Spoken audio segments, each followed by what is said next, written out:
So fitting, finding true center, and just play around with it, because this board is pretty much going to be the benchmark for all your other boards.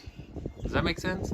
So you're gonna want to, use your center mark you use when you justified your fan, your center point back here. Measure, measure, measure, measure, measure. Get something you can live with. And if you're wonky, fellas, if you're going that way or going a little bit that way, it's gonna get pretty sketchy down there. Down there, you're not gonna like your carpentry. Okay. For non-carpenters, I would give this on a scale of 1 to 5. Scary. It's on the scary scale. But if you don't like it, start over, pre-drill everything. Get yourself a nice drill bit that countersinks all your screw holes, so you can come back with your wood putty and sand them, make them all nice and pretty. And yeah, just start going along, just like you're putting a gym floor down. All right. One other thing we strongly recommend you do is cut, okay, the line before you go to the chop saw, okay, before you get the blade on it. Go ahead and score your lines, okay. Working with this 1/4 inch, never worked with this 1/4 inch cedar before, but man, that is the most, oh, that's aromatic. We scored all of our lines before we cut, and we have no splintering, so that's pretty good. We're using this little drill bit we got on eBay, I think, for like $7 or $8. Did a pretty good job.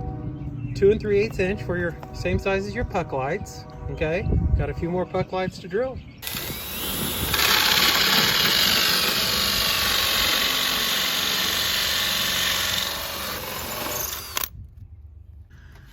So we're into putting the back ones in here, and just we're coming across, and just this is the awesome tool here, folks. I don't know, pick this up at Lowe's for 20 bucks. Might not take this one back. Just kidding. I'll have to keep it though. Tip of it, probably not as expensive as the DeWalt, probably not the same quality, but you know what, it's been getting all that done right there. I don't know, left 12 volts back here, might do a light bar. Think about a little indirect lighting back here, back in the I don't know, the recessed area. Yeah, score it. Just make sure you're scoring. Score it, cleaner cuts.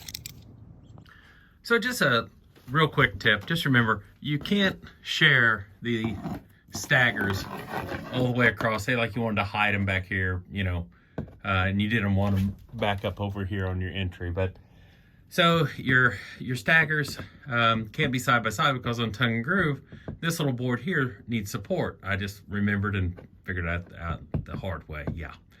Yeah, so wasted a little lumber, but now this little feller has support. It's got its groove. It's not going to be hanging there, and then the next one hanging, and then the next one hanging. So yeah, so ceiling insulation still going. The double down. Oh man. There it is. The legendary double down. Back for limited time only. Look at the cheese. Spicy sauce on there. Oof. Bacon. Bacon. Just staying on the ceiling project. Woke up this morning, 9 degrees, colder in Southwest Missouri than Anchorage, Alaska. Middle of March, March Madness. It's a madness.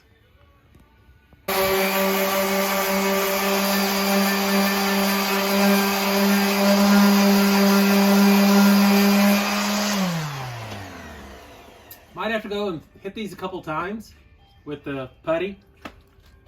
Just finished the first coat of primer. And what the primer shows you is stuff that you could not see. And you can go back through and you can, just like sand it.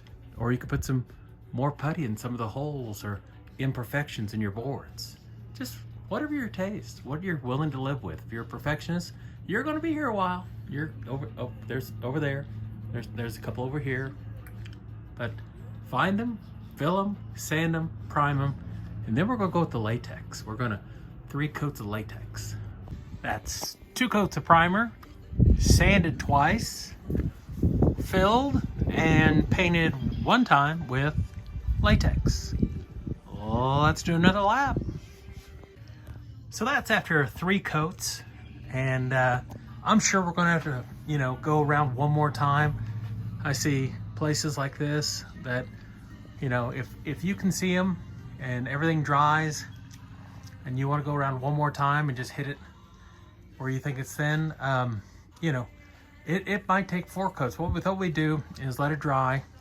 And if we have to do some sanding in some areas and, you know, some things that we can't live with, you know, it's just, you know, what do you expect? What are your standards? You know, is it something that's just going to drive you crazy looking at it? If it is, get yourself some putty. Get some sandpaper. Get a little going. Sand it off. Prime it. Paint it. Live with it. Or, hey, you can keep doing it over. It's your van. But yeah, that's after 3 coats. And we're going to let it dry.